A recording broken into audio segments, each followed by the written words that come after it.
What's going on, guys? Just watching this video, but I stopped and I was like, I want to do a reaction video on here about shill bidding, fake card show deals like on social media. And I think this guy probably goes hand in hand with content creators also promoting things that they don't use or don't use, like services and products. What's the difference between that, between a shill bid or a fake deal at a card show? Let's get right into it. Little late night video. It'll actually come out tomorrow, guys. I'm pissed. I'm actually really pissed. And I want to make this video because I think it's important. I'm in really a horrible place with this particular topic. I watched a video earlier from Dan, the card man, and essentially talking about kind of influencers, lying, fakes, and this sort of thing. And it was brought to my attention that there are instances that look like there could be fake comps. Fake comps. So fake I want to know, like, why are you mad? You're saying like you're just so angry. Anything like this kind of stuff's gonna happen, and you need to read between the lines. You need to do your own research.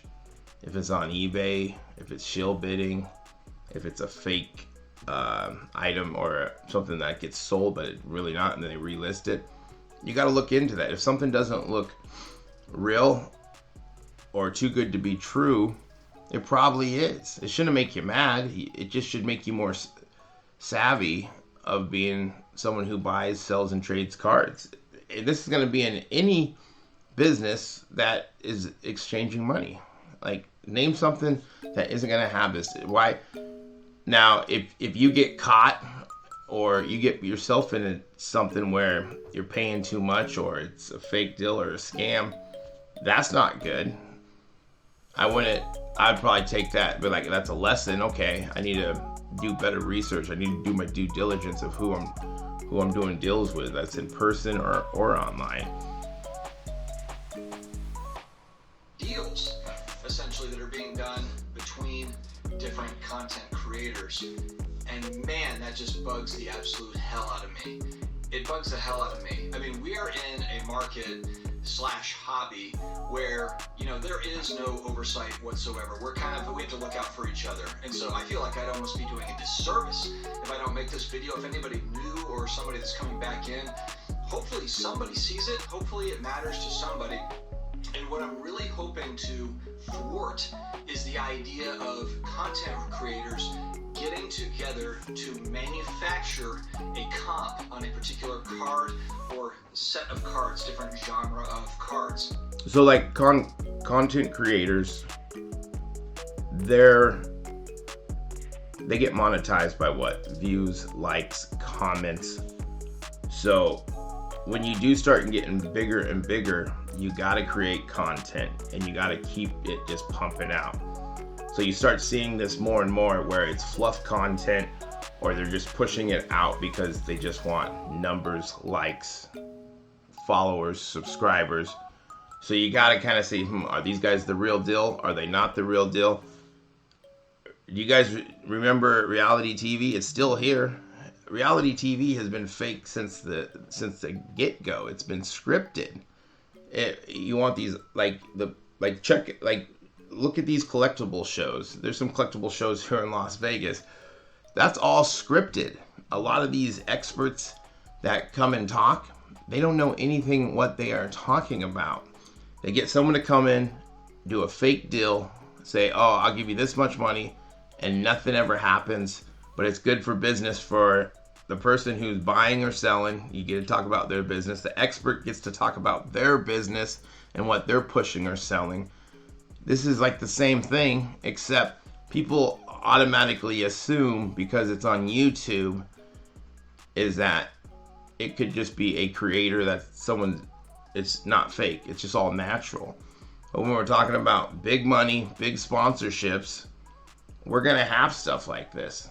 We're going to have stuff that's not really reality. And then you got to read between the lines. Is this entertainment? Or just don't even watch it at all. Be like, I'm not going to watch that because it's BS. I don't want to watch that kind of stuff. It's kind of a dangerous, slippery slope, in my opinion. And I don't want to say like dangerous, like, oh, you're being very dramatic. Well, I'm just You are really being irritated dramatic. that people would think that they can get together and pretend like they made a social media deal, and that's just okay. And so what happens is the people that are watching that particular video on these various channels, they're like, oh my gosh, look at what this card or this certain card sold for, and it's all bogus. It was a staged deal, and it's not real. This is a big problem. To me, this is the equivalent of shill bidding. This is equivalent of shill bidding an auction. We should be pissed about it. It should be. I think it's like equivalent to if you are pushing a product or service that you are getting something in return from that you really don't use, or you don't have a lot of knowledge around it, but you're just pushing it. Like we see this in ads in any genre, any walks of life, but we see it on sports cards as well, is that, hey, go use this. Oh my goodness, I use this here because they are so great. Now, if it was real and it was natural, it might be throughout your segments, but if it's always like in the beginning, or this is my time to push my ads, that's like the same thing. You got to read between the lines. Is this product or service really, really good? Is this company really good? Or is this content creator getting something for it, getting something in return from it? Do they actually use it? Because we have to decide, like, oh, I keep hearing this company from multiple big influencers. Is it really that good?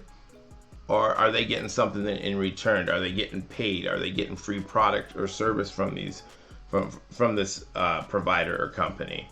I think it's more equivalent to that. Of course, shill bidding and all that, but we have to read between the lines. Is it real or is it fake?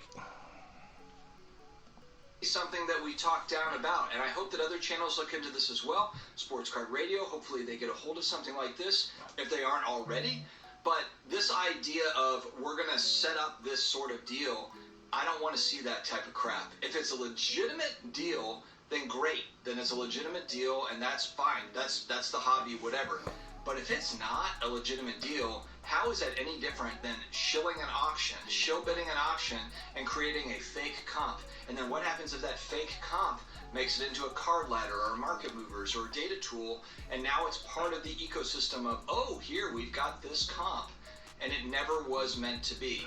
And that's kind of the problem that we have with these kind of private sales that, I don't know how private sales are reported. I don't know exactly how they're vetted.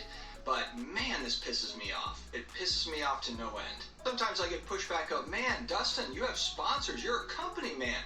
Why would you speak out on this? Well, because this type of BS hurts companies as well. Yes, it hurts the consumers. Yes, it hurts collectors. But guess what? It puts a damper on this industry as a whole when this sort of thing is rooted out. If you're disingenuous with these sorts of things, whether it be buying YouTube subscribe. But what's the difference between pushing a sponsor that you really don't use and getting something in return? That's the same thing as you got to do your due diligence. And a lot of these content creators, they're not experts, they're YouTube experts. I got a camera in front of me. I get to tell you my opinion. You could call me a YouTube expert. That's fine. But you have to do your own research and due diligence to see, is this real? Is it fake? Is this a good product? Is it not? Did this card, is it really worth that? Did this deal really happen? And you got to do your own research. If not, you might be taken, or you might be taken advantage of. Subscribers, or making fake deals and then pretending like you're oh, I can sell it for this or that or whatever.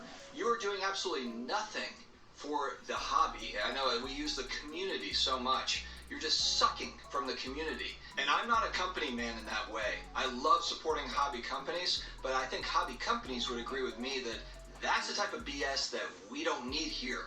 We're not interested in fake deals. This sort of stuff ruins the credibility of this hobby that we all love. The company men out there, the company women, the people that want to bring new people in, Well, what do you think this does? And what's going on with breaks recently where it feels like we've got David Copperfield magicians every night? You know, we dipped, the downtown is missing, they won't notice.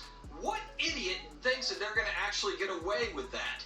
What idiot thinks that they're the actual like case hit or the autograph or whatever that you're just going to you're going to dip it out of here and nobody is going to notice? What kind of a moron thinks that that's actually going to work? It won't work. There's enough eyeballs all over this stuff now. There are enough eyeballs on this stuff now, and frankly, stakes are too high.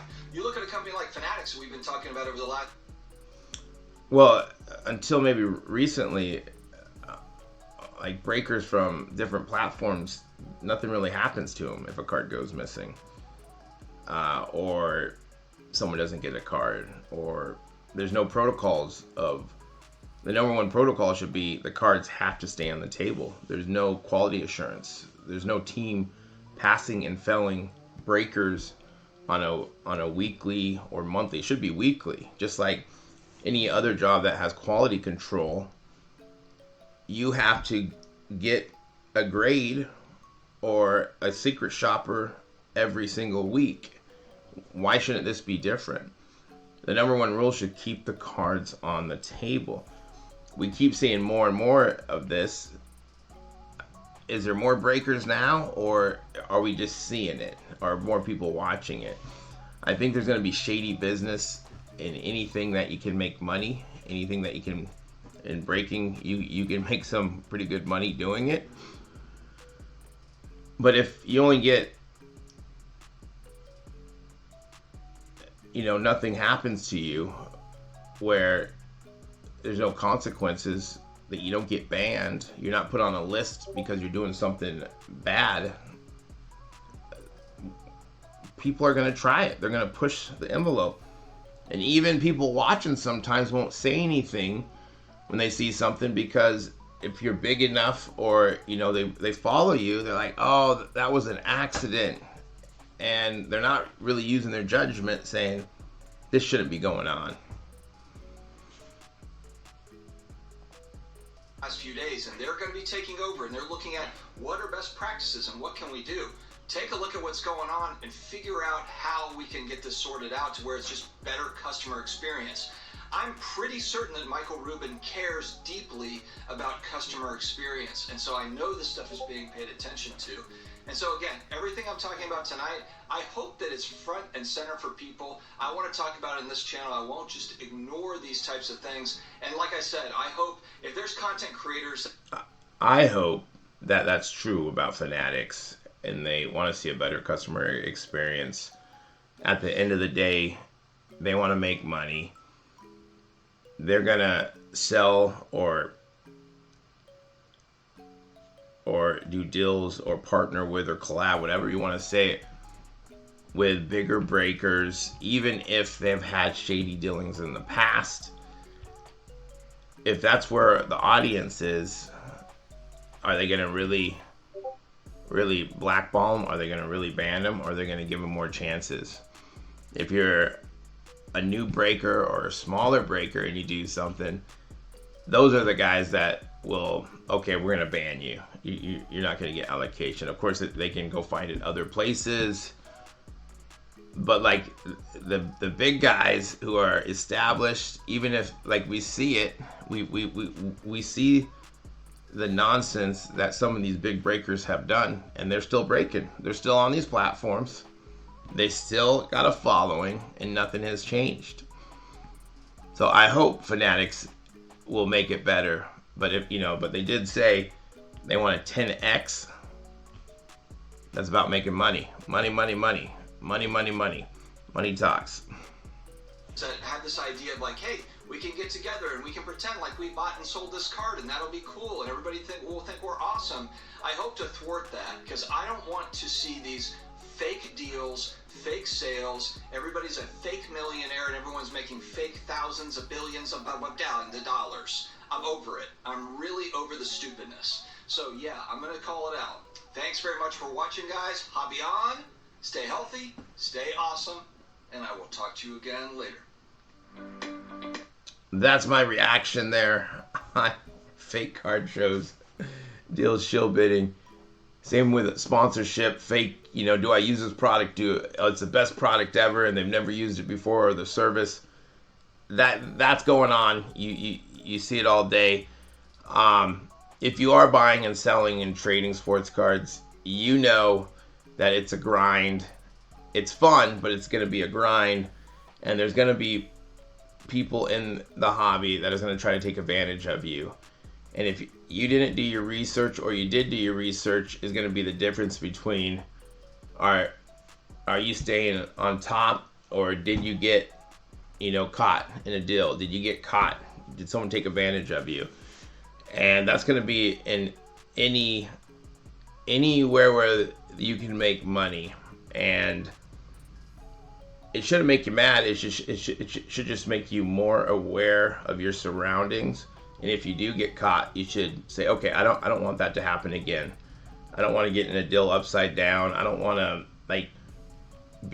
take that experience and be like, okay, that's not going to happen again, because I'm not going to do this, or I am going to do this next time. It's going to be part. It shouldn't make you mad. I am Matrix Sports Cards. Like, subscribe, hit the notification bell, and tell me what you think about this, about shill bidding, fake reality show videos. Tell me what you think about people pushing products and services and getting something in return for sponsorship when they don't use it. Is that just as bad? I don't know. I think they're kind of on the same. But I will talk to you later, and you guys have a good day.